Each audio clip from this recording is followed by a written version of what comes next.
bestbookbits.com brings you the book summary of Caffeine Blues, Wake Up to the Hidden Dangers of America's #1 Drug by Stephen Cherniske. One of the most accomplished nutritional biochemists and medical writers in his field, reveals the truth about caffeine and helps you kick the habit forever. Nearly 80% of all Americans are hooked on caffeine, this country's #1 addiction. A natural component of coffee, tea, and chocolate, and added to drugs, soft drinks, candy, and many other products. The truth about caffeine is that it can affect brain function, hormone balance, and sleep patterns, while increasing your risk of osteoporosis, diabetes, ulcers, PMS, stroke, heart disease, and certain types of cancer. Discover a step-by-step, clinically proven program that reduces your caffeine intake and effective ways to boost your energy with nutrients, healthy beverages, better sleep, and high energy habits. On with the summary. Chapter 1, Coffee and Caffeine, a Dose of Reality.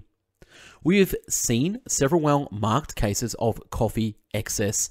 The sufferer is tremulous and loses his self-command. He is subject to fits of agitation and depression.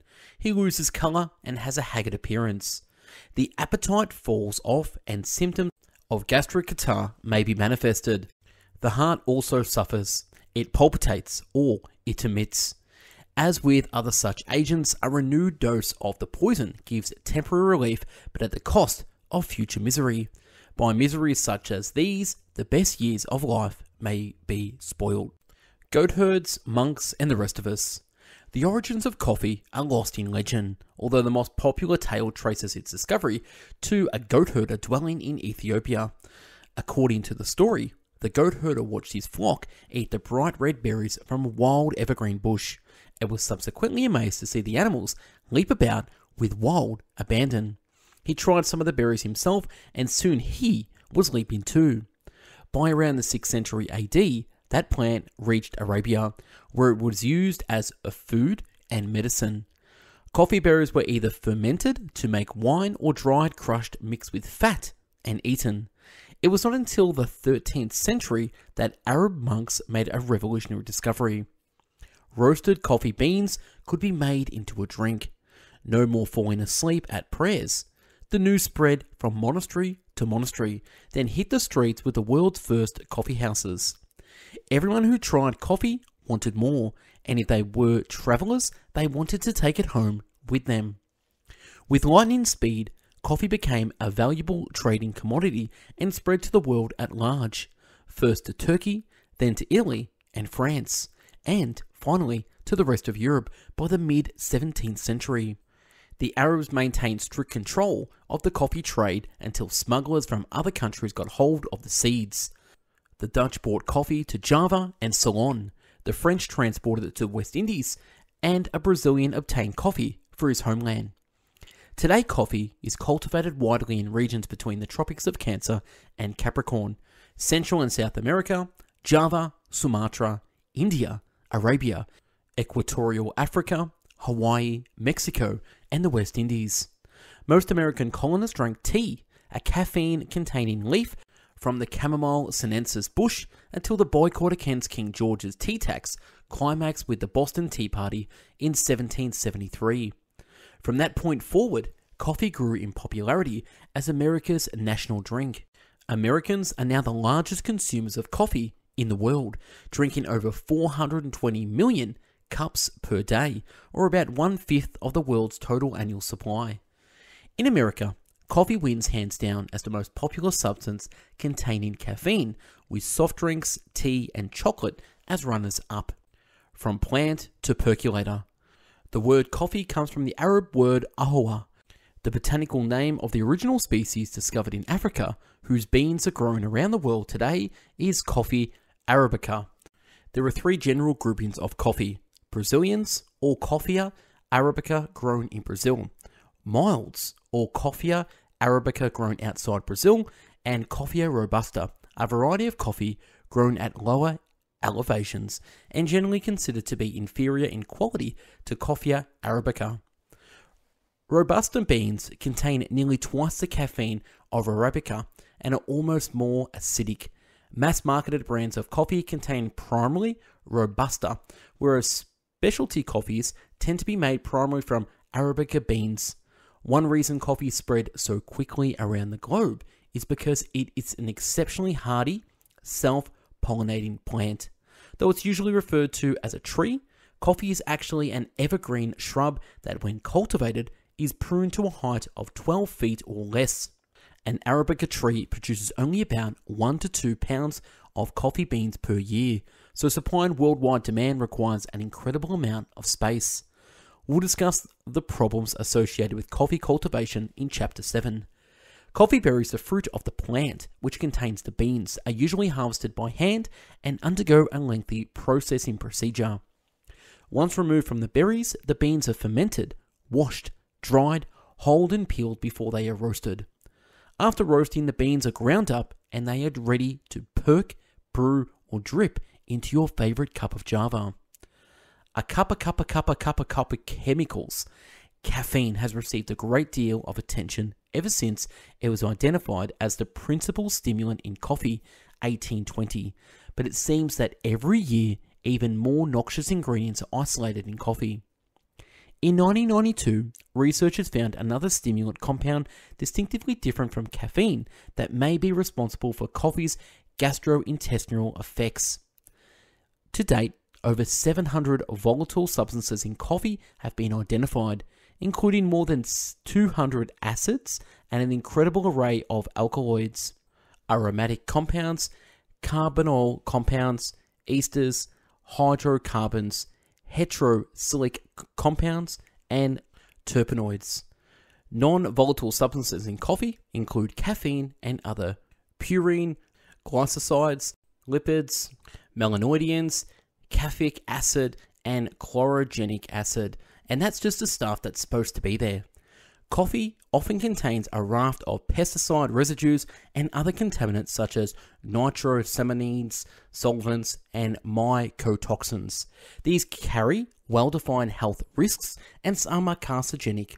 Survival of the bitterest caffeine is produced by more than 80 species of plants, and the reason may well be survival. As it turns out, caffeine is a biological poison used by plants as a pesticide. It is a biological poison used by plants as a pesticide. The caffeine gives seeds and leaves a bitter taste which discourages their consumption by insects and animals. If predators persist in eating a caffeine-containing plant, the caffeine can cause central nervous system disruptions and even lethal side effects. Most pests soon learn to leave the plant alone, which is not to say that coffee is impervious to insects. On the contrary, modern agricultural practice of growing coffee plants in dense plantations fosters the development of insects infestations. Enormous amounts of chemical pesticides and herbicides are then applied to control those infestations. In fact, coffee is the most heavily sprayed food or beverage commodity on the face of the earth. Caffeine romancing the drug. When coffee was first brought to the European cities in the 17th century, people were repelled by its colour and taste. They complained that it smelled and looked like roofing tar, but after they experienced its stimulating effect, the beverage was quickly proclaimed to be one of the nature's miracles. Historians record this phenomenon without noticing the irony of what they are writing. Caffeine is, after all, a psychoactive drug, and human beings tend to crave substances that alter their state of mind. Among them, caffeine, morphine, nicotine, and cocaine. Indeed, all of these alkaloids are chemically related, and while they produce widely different effects, all are poisonous. Caffeine is considered harmless simply because it is so widely used. Obviously, from a scientific perspective, that is not valid reasoning. What's more, if caffeine were proposed today as a new food additive, the FDA would never approve it. Any substance that causes such extreme reactions, heart palpitations, anxiety, panic, insomnia, and even birth defects would be treated by the FDA as a new drug and denied status as a food additive. Yet amazingly, even health-conscious people, many of whom try to minimize their use of additives, preservatives, and drugs, consume high amounts of caffeine with no thought to the consequences. The author's goal is to provide you with the facts you need to make informed choices about your own caffeine consumption. Until now, reliable information about caffeine has been unavailable, and there are some intriguing reasons for that. First of all, most people are generally unaware of the amount of caffeine they are ingesting. Manufacturers can add caffeine to any food or beverage they want without disclosing the amount. More about that in Chapter 7. Few people know how much caffeine is in a cup of coffee or a can of soda, so they have no way of evaluating the danger. Instead, they rely on what they hear and read in the media, and that information is rarely accurate. In his landmark review of Caffeine and Human Health, R.M. Gilbert concludes, if more were known about caffeine's effects, and if what is known were known more widely, the damage done by caffeine might very well appear to be intolerable. Industry feathers in an academic nest. The caffeine industry has generated a tremendous amount of propaganda and disseminated it successfully throughout the scientific, medical, and public arenas. But you won't see sponsored by the caffeine industry stamped across the top. The material is invariably published by foundations and institutes with very academic sounding names. But the fact is that many of these august bodies are heavily influenced by the caffeine industry, and so are the reports you read and hear. The International Life Sciences Institute, for example, has been churning out studies and information to government, academic, and public institutions for decades. Few know that it is supported by the caffeine industry. In 1985, the ILSI merged with the prestigious Nutrition Foundation, an organization whose mission statement includes the acknowledgement that it is created and supported by leading companies in the food and allied industries. Prominent among the trustees of the combined ILSI/Nutrient Foundation are executives from Coca-Cola Company, PepsiCo, Hershey Foods, NutraSweet, and Procter & Gamble. A case in point, if you were curious about the dangers of caffeine, you would undoubtedly come across a brochure entitled What You Should Know About Caffeine. You would find the ubiquitous brochure on information racks in hospitals, pharmacies, public health offices, or in your doctor's office. It's available through the mail and on the internet. What You Should Know About Caffeine is published by the very official sounding International for Food Information Council in Washington, D.C. The brochure does not list sponsors or disclose an industry affiliation. When the author requested specific details of industry sponsorships, the author received another glossy coloured brochure that mentioned nothing about which organisations supply the funds to disseminate all this information. After pressing the issue through several phone calls, he finally received a list of IFIC supporters, including Pepsi Cola, Coca-Cola, M&M Mars Candy, NutraSweet, Nestle, Hershey Foods, Frito-Lay, Procter & Gamble, and the Arco Chemical Company. Oddly enough, the IFIC partnership also included the Associations of Women's Health, Obstetric and Neonatal Nurses, the National Association of Pediatric Nurses Associations and Practitioners, and the Children's Advertising Review Unit of the Council of Better Business Bureaus, Inc. This strategy perfectly illustrates the approach of the caffeine industry, aligning itself with professional health organizations and scientific foundations. What better way to head off criticism that its products are harming the American public? Is the information accurate? What You Should Know About Caffeine states, caffeine does not accumulate in the bloodstream or body and is normally excreted within several hours following consumption. In fact, only about 1% of caffeine is excreted. The remaining 99% must be detoxified by the liver, and the removal of the resulting metabolites is a slow and difficult process. In Chapter 3, you will learn that it can take up to 12 hours to detoxify a single cup of coffee. In fact, the matter of accumulation has never been resolved. Evidence suggests that it may take up to 7 days to decaffeinate the blood of habitual coffee drinkers. Plus, it can take 3 weeks or more for the body's levels of stress hormones to return to normal.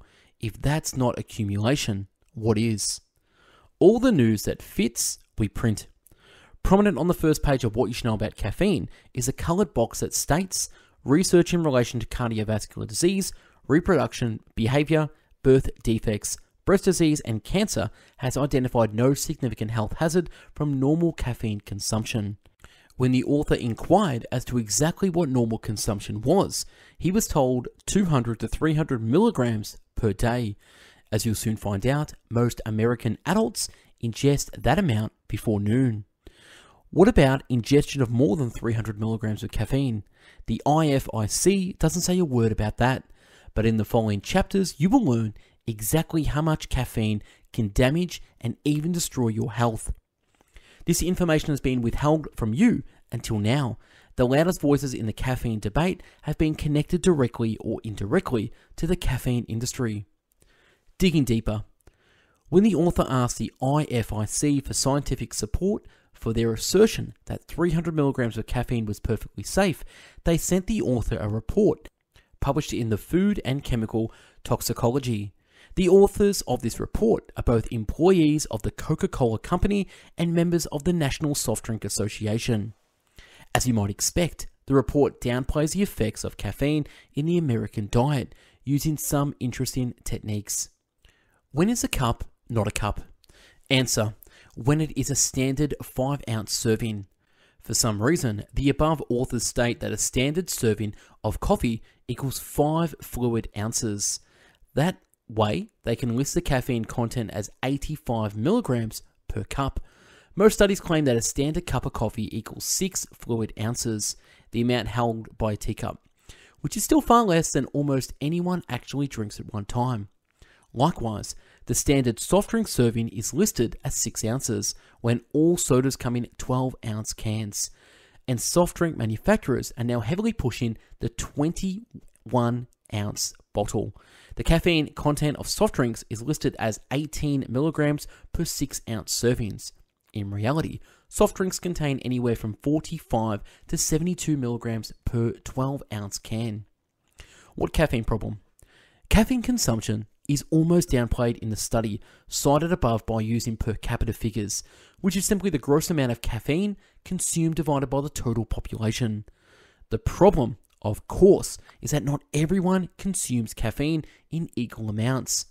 Per capita figures may be useful for a discussion of economics, but not of health. If you're supposedly reviewing the safety of a substance, it is absolutely critical to consider the individuals most vulnerable to possible adverse effects. You'll find, however, that none of the caffeine industry reports take that approach. Instead, they constantly refer to mean values, average people, and normal consumption. Remember, the statistician who drowned trying to wade across a lake with an average depth of 3 feet. You have to look at the reality, which is that you're going to do in Chapter 2 when you calculate the amount of caffeine you consume. For a scientist, the word average raises a red flag because average figures are often useless. Even worse, the use of averages is the easiest way to manipulate data. In the coffee research reported in newspapers and magazines, you will inevitably see average consumption figures. But in a group of people with an average consumption of 3 cups per day, you'll find some people who drink no coffee at all, some who drink 1 to 3 cups, and some who drink 6 to 10 cups a day. Now this might average out to 3 cups per person, but what good is this information? The effects of caffeine are very much dose related, and as you have probably already guessed, the effects of 1 cup of coffee are quite different from the effects of 4 to 6. It's important to understand that the caffeine industry's average consumer does not exist.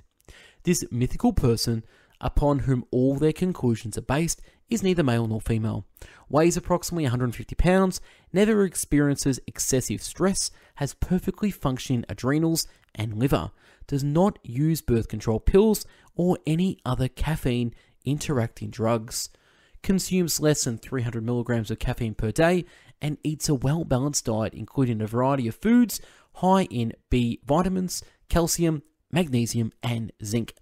Anyone who has a disorder that would be aggravated by caffeine is either dropped from the caffeine industry studies or buried under the mountain of mean values. The search for the truth. For the past 8 years, the author has conducted a systematic review of the world scientific literature on caffeine. This research has taken some real detective work.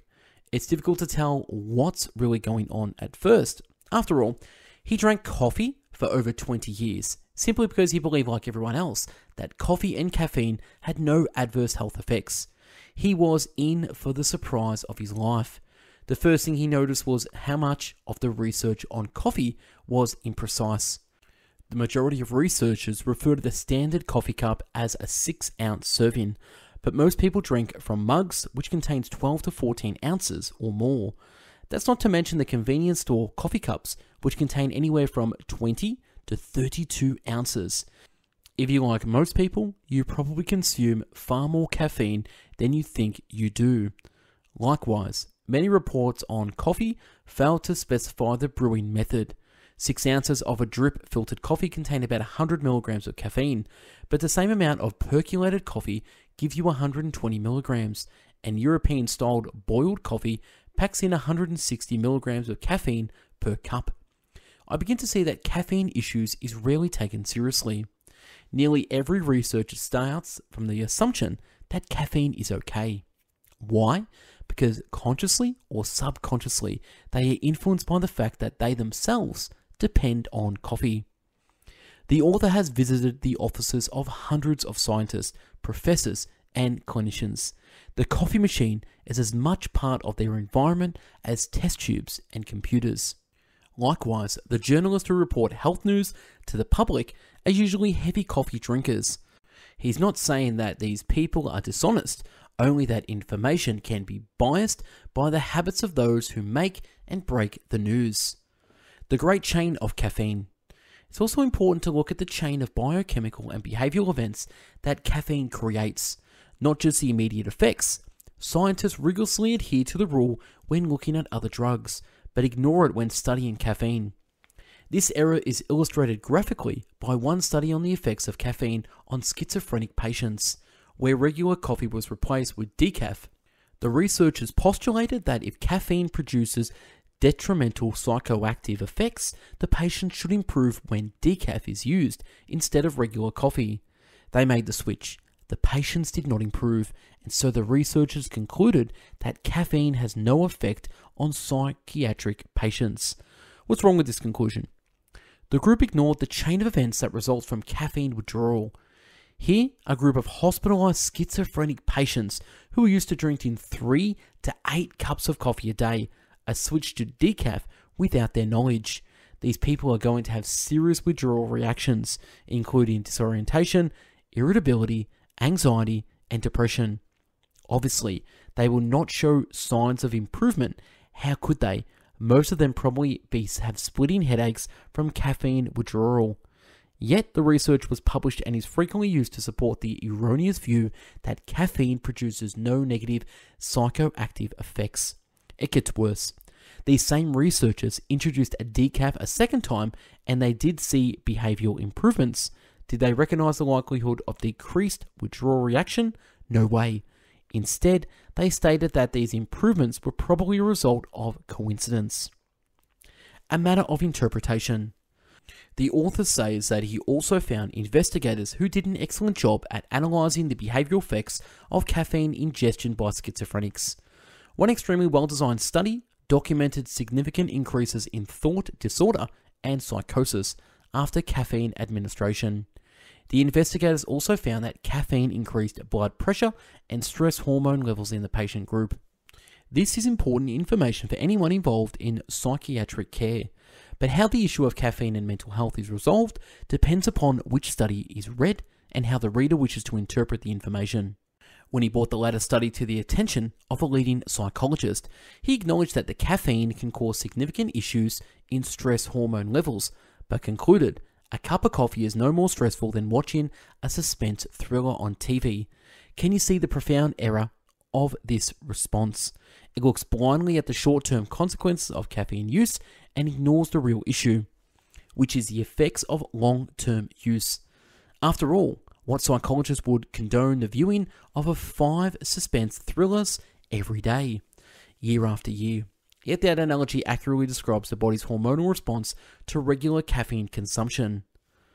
More flawed research: caffeine and hypertension. Another common mistake in caffeine research has to do with the relationship of caffeine to hypertension, high blood pressure. The author found numerous studies in which hypertensive patients were taken off coffee. After a week or two, when blood pressure did not drop, investigators concluded that caffeine had no significant effects on blood pressure. This is absurd because it may take 3 weeks or more after withdrawal from caffeine before stress hormones return to normal. Evaluating blood pressure over the first 1 or 2 weeks is meaningless. What's real for you? If you look at the way real people consume coffee and soft drinks, you find, first of all, that most consume a great deal more than 300 milligrams of caffeine per day. There has been studies that measure the caffeine content of beverages as people actually consume them. One such study, published in the Food and Chemical Toxicology, found that caffeine content of a 6-ounce cup of drip filtered coffee, the type most people drink, ranged from 37 to 148 milligrams. A survey conducted by the Addiction Research Foundation found that a cup of coffee, as defined by the individual drinker, could contain as much as 333 milligrams of caffeine. This conflicting data once again demonstrates that the idea of normal caffeine consumption is meaningless. Some scientific studies suggest that a 170-pound man could successfully detoxify 300 milligrams of caffeine over the course of a day without serious damage to his body. Theoretically, this may be possible, but not if he is under any significant degree of stress.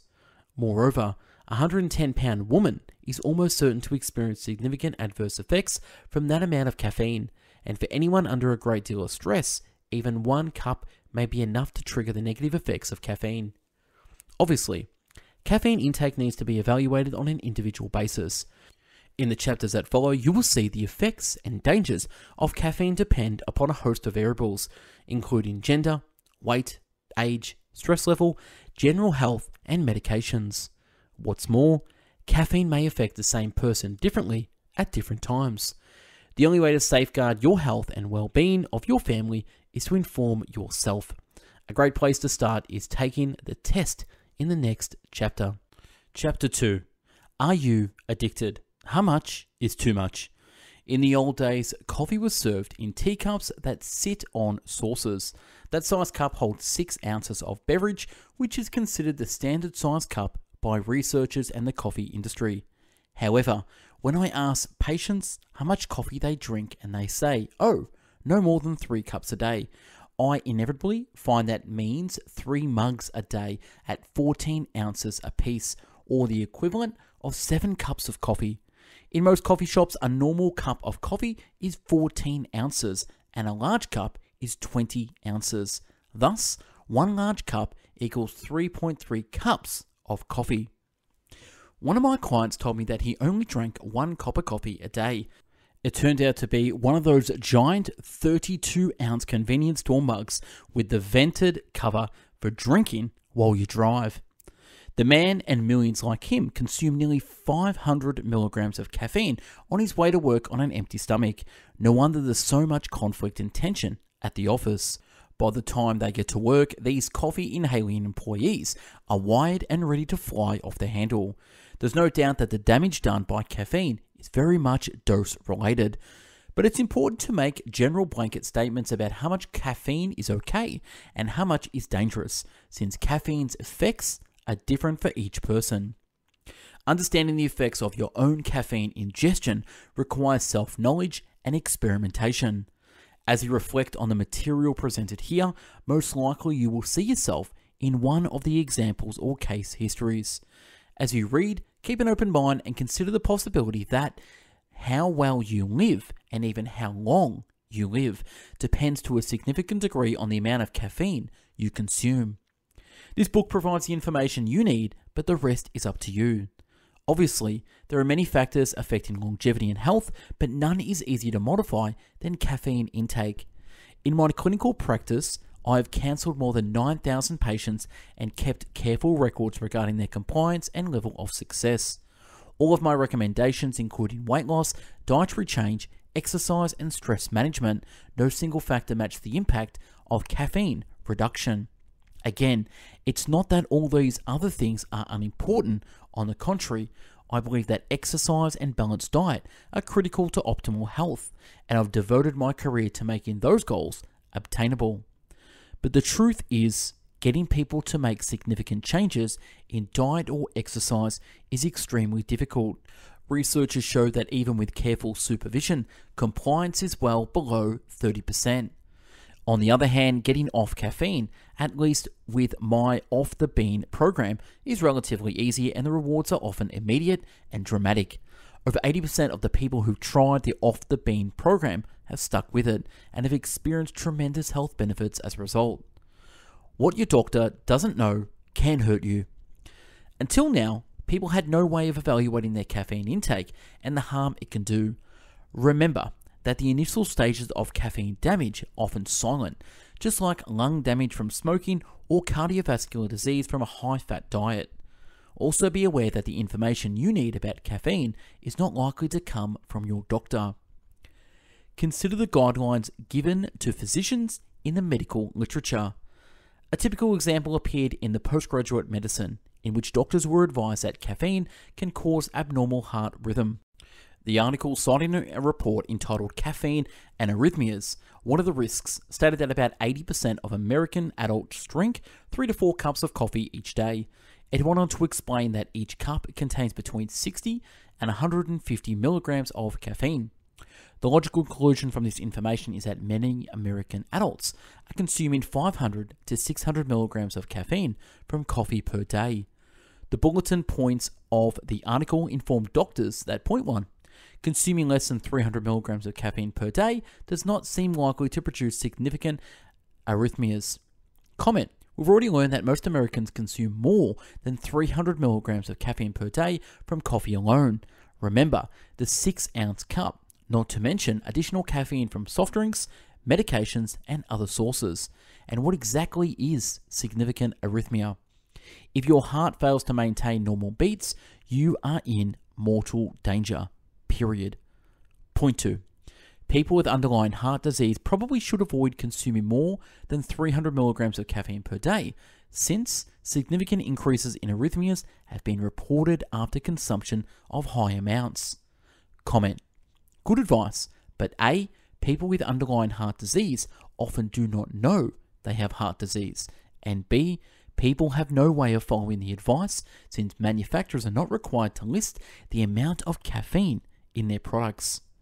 Do you see the folly of this approach? First of all, most people already consume over 300 milligrams of caffeine per day. What's more, the 300 milligram level does not take into consideration the myriad factors that influence how caffeine affects individual people. One person who consumes 300 milligrams of caffeine might only experience disturbed sleep, while another person might experience severe anxiety, depression, or dramatically increased risk for heart disease. Women are affected by caffeine far more than men. Age, overall health, weight, and a host of other lifestyle factors also enter the picture. How can you determine your own personal risk level? You can start by figuring out your caffeine quotient. Quotient, exactly how much caffeine you presently consume and how it is affecting your life.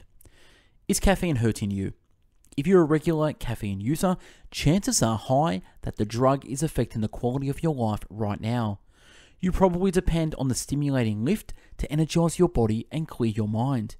Your total daily intake of caffeine comes from a variety of sources, not just coffee, but also tea, cocoa, soft drinks, medications, and chocolate. In fact, if you like most Americans, you find it hard to get through the day without multiple hits of caffeine, you are probably addicted. If you object to that statement, take a few minutes to complete the following self-test. You have nothing to lose. If caffeine's not a problem for you, great. But if it is, confronting the addiction is the only way to do something about it. This book will help you elevate the effects of caffeine has on your life and most importantly, show you how to achieve the far greater levels of energy and vitality without the drug. Test number 1, your caffeine intake. In the first column, enter the number of servings, then multiply to get your total caffeine intake from each source. Figures given for coffee and tea are based on a 6-ounce serving. Remember that most coffee mugs or cups hold 12 to 14 ounces. A large cup of coffee holds 20 ounces or more, so be sure to calculate accurately. Amounts of caffeine listed for each type of beverage are averages. Variations may occur from product to product. The amount of caffeine in common medications may surprise you. However, according to the FDA, nearly 1,000 prescription drugs and 2,000 over-the-counter medications contain caffeine, anywhere from 30 to 200 milligrams per tablet or capsule. Servings per day. Coffee, dripped brew, 100 milligrams per 6 ounce. Percolated, 120 per 6 ounce. And a mug, which is 12 to 14 ounces, should be instant coffee, which is about 90 milligrams per 6 ounces. We've got tea anywhere from 5 milligrams per 6 ounce, all the way up to black tea, which is about 70 milligrams per 6 ounce, and green tea, about 35 milligrams per 6 ounce. Coca beverages, 13 milligrams per 6 ounce. Soft drinks, leading colas about 45 milligrams, Mountain Dew 54, PepsiCo 58, and Coca-Cola 51 milligrams. Going down to medications, anywhere from 32 milligrams. We've got 200 milligrams and another 33 milligrams. Chocolate milk, 6 milligrams per ounce, and small candy bar, about 25 milligrams per ounce. What is your daily intake with caffeine? Your caffeine quotient. Caffeineism is a state of chronic toxicity resulting from excess caffeine consumption. Caffeineism usually combines physical addiction with a wide range of debilitating effects, most notably anxiety, irritability, mood swings, sleep disturbance, depression, and fatigue. Use your total daily caffeine intake from the previous page to determine if you are a victim of caffeineism. If your caffeine quotient is less than 100 milligrams per day, it's highly unlikely that you are a caffeine addict. If your total is between 100 and 300 milligrams per day, you're in the danger zone. Disruption of sleep patterns begin at this level, and certain heart disease risk factors may be increased. If your total is 300 to 600 milligrams per day, you are undoubtedly experiencing some degree of mental and physical addiction to caffeine. Research shows an almost 200% increase of risk for ulcers and fibrocystic disease at this level. Intake of 600 or to 900 milligrams per day indicates almost certain addiction. At this level, your mood and energy levels are severely affected. Research suggests that your risk of heart attack may be twice that of non-caffeine users. If you're pre-menopausal women, your chance of maintaining optimal iron levels is slim. At 900 milligrams or more per day, you're a caffeine addict, hook, line, and sinker. At this level of dependency, all heart disease risk factors are significantly increased, as the risk factors for stroke, psychological disorders, and gastrointestinal disease. You may need medical help to kick the habit. Although infrequently diagnosed, caffeineism is thought to afflict as many as 1 person in 10 of the population. Test number 2, caffeine's effect on your body. Do you experience any of the following recurrent on or frequent basis? Energy swings or periods of fatigue during the day, yes or no? Mood swings or periods of depression during the day? Headaches, gastrointestinal distress, cramping, diarrhea? Constipation or dependence on caffeine for bowel movement? Tension or stiffness in your neck, shoulders, jaw, hands, legs, or stomach? Premenstrual syndrome, menstrual irregularity, cramps, sore breast? Painful and sensitive lumps in the breast? Insomnia? Clenching the jaw or grinding the teeth during sleep? Anxiety? Irritability, including inappropriate fits of anger? Involuntary movement in the leg? Restless leg syndrome, irregular or rapid heartbeat, lightheadedness, dizziness, wake up feeling tired, generalized pain, back pain, stomach pain, muscle aches, high blood pressure, ulcers, anemia, shortness of breath, difficulty concentrating and or memory loss, ringing in the ears, coldness in the extremities, especially fingertips, and last, hand tremor. If you have 6 to 7 yes answers, caffeine is a problem for you. Decreasing or eliminating caffeine intake will significantly improve your health. If you have 8 to 10 yes answers, caffeine is a serious problem. Decreasing or eliminating caffeine is an urgent need. If you have 12 or more yes answers, your caffeine intake represents a critical health risk that may actually decrease your life expectancy. Act now to take control of your life and health. Dr. Fred Schaftel, director of the New England Center of Headache, states that it's not unusual for us to find people who are taking 1,000 milligrams of caffeine or more per day. He notes that the adverse side effects have been reported from as little as 250 milligrams per day. Test number 3. Caffeine's effects on your nervous system. Caffeine is found to impair motor steadiness in neuropsychological tests. Here is a simple way to evaluate this effect without expensive laboratory procedures. Sitting up in a chair, extend your arm straight out in front of you. Lock in the elbow palm down. Look at the tips of your fingers. If there is any noticeable trembling, chances are that caffeine has already damaged your nervous system. In Chapter 3 and 4, we will discuss how caffeine disrupts biological messages centers in the brain known as receptors.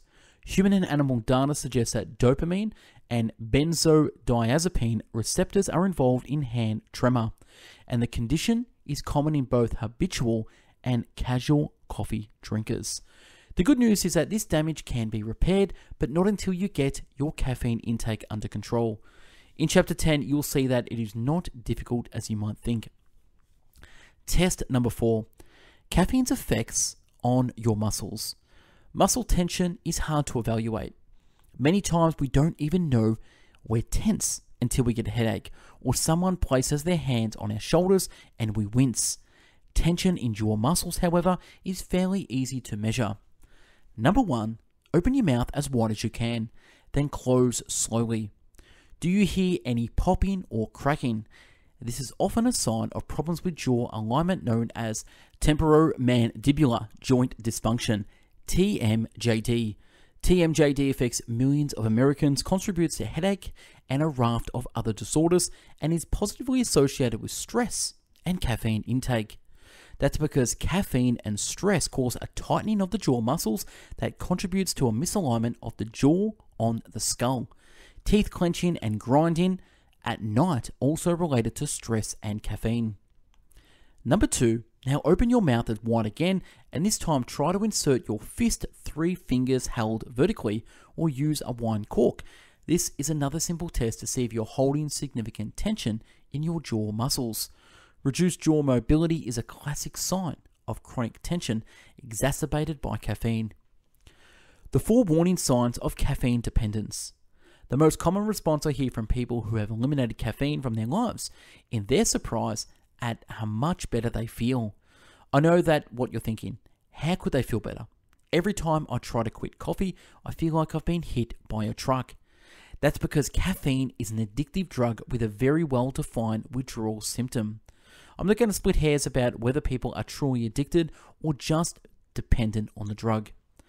Studies have shown conclusively that caffeine produces classic signs of addiction, and you don't have to consume huge amounts of coffee to become addicted. In one recent study, the median daily intake of caffeine-dependent group was 375 milligrams, and 19% of them consume less than the US daily average. Here is how the scientists conducting the study made the diagnosis of caffeine dependence. See if it describes how you feel. Number 1, withdrawal. Reducing the dose or stopping the drug altogether produces well-defined symptoms which may include headache, depression, profound fatigue, irritability, disorientation, increased muscle tension, nausea, vomiting. 94% of the caffeine-dependent subjects experience some of these withdrawal symptoms. Number 2, dependence. Researchers define dependence as consuming the beverage despite knowledge of a persistent or recurrent physical or psychological problem that is likely to have been caused or exacerbated by caffeine. 94% of the caffeine-dependent subjects experience this behavior. Number 3, inability to quit. This was defined as a persistent desire or unsuccessful effort to cut down or control use. 91% of the caffeine-dependent groups found that they were unable to reduce or discontinue drinking caffeine-containing beverages. Number 4, tolerance. The body develops a tolerance for caffeine so that greater amounts are required to produce the same level of stimulation. 75% of caffeine-dependent groups reported tolerance. Caffeineism. It could happen to you. In over a decade of practice as a clinical nutritionist, I have seen firsthand with thousands of clients that caffeine is a health hazard. Anxiety, muscle aches, PMS, headaches, heartburn, insomnia, and irritability are the most common symptoms, and they can usually be lessened or eliminated simply by avoiding caffeine. That's good news for most people. However, if that's all caffeine has done to you, you're lucky. Others are not so fortunate, like the woman whose baby was born with a heart defect because no one told her to avoid caffeine during pregnancy. Or the man who underwent 3 surgical operations and nearly had his stomach removed because his ulcers would not heal. No one told him to avoid coffee. And what about the people misdiagnosed as neurotic or even psychotic, who spend years and small fortunes in psychotherapy, or because no one asked them about their caffeine intake? To those who claim that caffeine is harmless, I say look at the facts, and, more important, look at your life. Your health is your most valuable possession, and life is short. I am convinced that to enjoy life to its fullest, we must maintain health on 3 levels: physical, mental, and emotional. At each one of these 3 levels, caffeine is an adversary. Caffeine versus physical vitality. On the physical level, we need a steady source of energy to accomplish our goals. Nothing is more frustrating than to be motivated or to have a great plan but no energy to carry it out. When I ask patients about their reasons for drinking coffee, the most common response is, I need the energy. The irony is that caffeine is a major cause of fatigue. Depending on caffeine to get you through the day might work for a while, but in the long run, it will make your dreams harder and harder to achieve. To see what I mean, try this experiment. Clench your fist tightly, hold it closed and very tight for 30 seconds. What happens to your arm and hand? They get tired. This exercise illustrates what happens to the body when you ingest caffeine. First you feel strong, but soon afterwards you feel weak. That's because caffeine doesn't give you energy. It creates tension, and the ultimate result of tension is always fatigue. You felt the result of squeezing your fist, which only involves a few muscles. Imagine your energy drain created by muscle tension throughout your body after ingesting caffeine. Caffeine versus mental vitality. On the mental level, we need to be constantly alert and aware to function effectively in our daily lives. Caffeine puts you on a roller coaster ride where mental clarity alternates with periods of confusion, depression, and lethargy. You also learn that caffeine does nothing to enhance learning, but actually impairs memory and cognition. When patients relate their coffee stories to me, a common pattern usually emerges. They started drinking coffee occasionally, either as a morning wake-up or to stay up late. Gradually, they found themselves reaching for their coffee or cold beverages throughout the day just to stay alert. In time, the habit became an addiction, with their only dependable mental energy coming from the coffee pot. This is sad, because the coffee habit has a steep downside. We pay dearly for those borrowed periods of clarity by sacrificing our true mental vitality. There is no doubt that the excitement of the central nervous system produced by large amounts of caffeine is followed by depression. Vitality is our birthright. What we must remember is that vitality is not something that disappears in adulthood. We throw it away by becoming sedentary and damaging our bodies and minds with caffeine. We set ourselves up for a life of ups and downs when each of us is capable of maintaining a high level of physical and mental vitality well into our advanced years. A healthy child doesn't require caffeine to get out of bed in the morning, and there is no reason why you can't experience the same boundless energy of your youth. But first, you must stop punishing your body and mind with caffeine. It is worth it. The answer is yes. Patients who have followed the Off the Bean program have found that their bodies healthier and minds sharper at 55 than they were at 25. Of course, total health also requires emotional stability, peace of mind, and an optimistic attitude. The effects of caffeine diminish these qualities. Relationships with friends, partners, and co-workers depend on harmony, which is destroyed by anxiety, irritability, and tension. Caffeine not only intensifies the stress in our lives, but makes us less able to cope. If I had a magic wand, I would instantly remove the stress from my clients' lives. Until that magic wand appears, I'll do everything I can to help them control their caffeine intake. For some, regaining mental vitality after caffeine means learning a relaxation technique. For others, psychological counseling is recommended, but everyone needs to start by taking a close look at their caffeine intake. Caffeine and anxiety. For 5 years, I worked in a team practice with physicians and psychotherapists. Often, the psychological evaluation would include one or more anxiety syndromes, and the recommendation was for counseling. I would point out that the person was consuming excessive amounts of caffeine and request a trial month of caffeine prior to therapy sessions. In about 50% of cases, the anxiety syndrome would resolve with caffeine withdrawal alone. Of course, I recognize that counseling can play a vital role in restoring wholeness and peace of mind. It's just that counseling a patient for anxiety who is drinking coffee is trying to fill a leaky bucket. Caffeine and alcohol, psychoactive cousins. The undeniable fact is that caffeine is a psychoactive drug affecting mind, mood, and behavior. While the effects of caffeine are obvious but not always recognized, the effects of alcohol, another psychoactive substance, are easy to spot. We know how intoxicated individuals behave when they are involved in automobile accidents. Their blood alcohol is measured and they may face criminal charges. No one would think of measuring blood caffeine levels after an incident because there is no data to suggest that caffeine impairs performance. I would like to suggest, however, that the biochemical and behavioral changes brought about by caffeine may very well contribute to auto accidents. Caffeine disturbs normal decision-making processes. It is far-fetched to assert that ill-advised lane changes, tailgating, speeding, rage, and stress contribute to auto accidents. Watch your driving the next time you're wired on caffeine and tell me I'm wrong. And last, there is life after caffeine.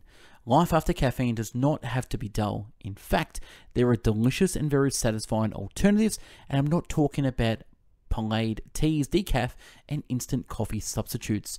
You'll learn about rich, robust, and healthier beverages that brew like coffee but contain no caffeine.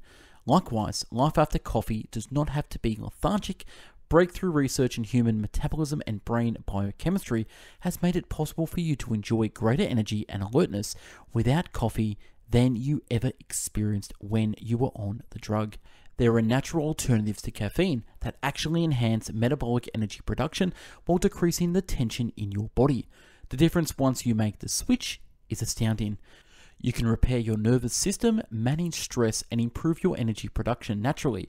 First, you'll learn how to obtain the quality and quantity of energy you need for the rest of your long, healthy life. You'll discover that life without caffeine has the potential to be better than you ever dreamed possible. Now that's a wrap on this summary, Caffeine Blues. If you want the PDF summary, click the link below. We at Best Book Bits have done 1,000 book summaries in video, written, and audio format. Subscribe to our YouTube channel.